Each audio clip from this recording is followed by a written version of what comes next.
Hi hello नमस्कार friends, स्वागत आहे तुमचं माझ्या परत एका नवीन रेसिपीमध्ये। तर आज आपण गावरान पद्धतीने फुलचू करणार आहे।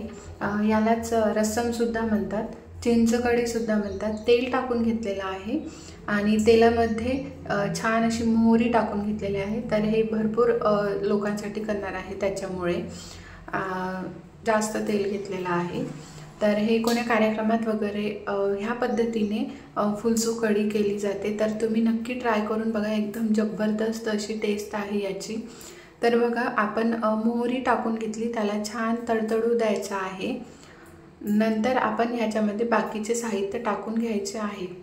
तर बघा, इथे आता आपल्याला टाकून घ्यायचं आहे। तर बघा फ्रेंड्स, आता आपण याच्यामध्ये टाकून घेत आहे भरपूर असा कढीपत्ता। आणि कढीपत्त्यामुळे ना ह्याच्यामध्ये खूप जास्त भारी टेस्ट येते। तर कढीपत्ता तुम्ही नक्की आवर्जून टाकाल। तर कढीपत्ता बघा छान आपला फ्राय झालेला आहे गरम गरम तेलामध्ये मस्त। आता आपण ह्याच्यानंतर ना बाकीचं जे टाकायचं आहे ते टाकू। कांदा टाकून घेतलेला आहे, लांब आकारामध्ये टाकून कापून घेतलेला आहे आणि तो टाकलेला आहे। तेल छान कडकड असं तापू दिलेलं आहे। तर छान याच्यामध्ये कांदे ना थोडे जास्तच घ्याल, त्याच्यामुळे टेस्ट भारी येते कांद्यामुळे। तर नंतर याच्यामध्ये लसूण सुद्धा टाकून घेतलेला आहे, ठेचलेला थोडासा। आणि बघा फ्रेंड्स, फुलचूना हे वेगवेगळ्या प्रकारे करत असते। तर ही एक गावाकडची पद्धत आहे, तर तुम्ही नक्की ट्राय करून बघा। आणि परत खूप वेगवेगळ्या पद्धत आहे जे की ते करू शकतात। आणि आता जिरं टाकून घेतलेलं आहे याच्यामध्ये आणि फिरवून घ्यायचं आहे याला छान असं। आपण जेवढं छान फिरवाल तेवढं आपलं जे साहित्य टाकलेलं आहे ते छान फ्राय होऊन जाणार आहे, म्हणजे टेस्ट एकदम भारी येणार आहे। तर बघा, स्मेल एवढा भारी येत आहे ना फ्रेंड्स, खूप छान येत आहे। तर हे फुलचूना आपलं चुलीवरचं आहे, तर तुम्ही नक्की ट्राय करून बघा, खूप जास्त आवडेल तुम्हाला। काहीही नाही, अगदी सिंपल पद्धत आहे आणि चुलीवरचं एकदम झणझणीत आणि टेस्ट ही खूप भारी येते। तर बघा, फिरवून घ्यायचं आहे असं छानपैकी।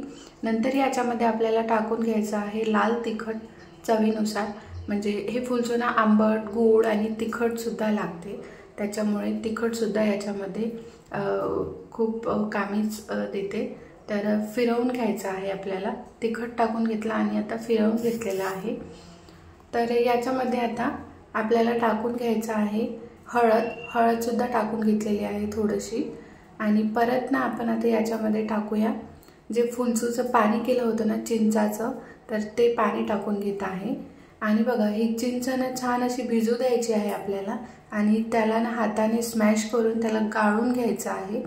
तर बघा, हे चिंचेचं पाणी टाकून घेतलेलं आहे आणि आता याला ना छान अशी उकळी येऊ द्यायची आहे। त्याच्या आधी ना आपण याच्यामध्ये साखर टाकून घेत आहे। साखरेची सुद्धा खूप याच्यामध्ये गरज आहे। जे की मी म्हटलं की आंबट गोड तिखट ह्या पद्धतीचं हे फुलचू होणार आहे। तर बघा, आणि वरतून परत भरपूर असा सांबार टाकून घ्यायचा आहे आपल्याला, फिरवून घ्यायचं आहे, कारण की आपण साखर टाकली त्याच्यामुळे साखर विरघळायला पाहिजे। तर आता मीठ टाकून घेत आहे चवीनुसार। तर बघा किती भारी दिसत आहे फ्रेंड्स हे फुलचू। तर तुम्ही नक्की ट्राय करून बघा, तुम्हाला हे चुलीवरचं फुलचू ना खूप जास्त आवडेल आणि ह्या पद्धतीने करून बघा। तर फ्रेंड्स, याच्यामध्ये वरतून ना थोडेसे कच्चे कांदे टाकाल, जेव्हा आपण हे फुलचू पितो ना तेव्हा खूप जास्त टेस्ट येते। तर फ्रेंड्स, व्हिडिओ आवडला असेल तर प्लीज लाईक शेअर सबस्क्राईब करा। भेटूया परत, बाय।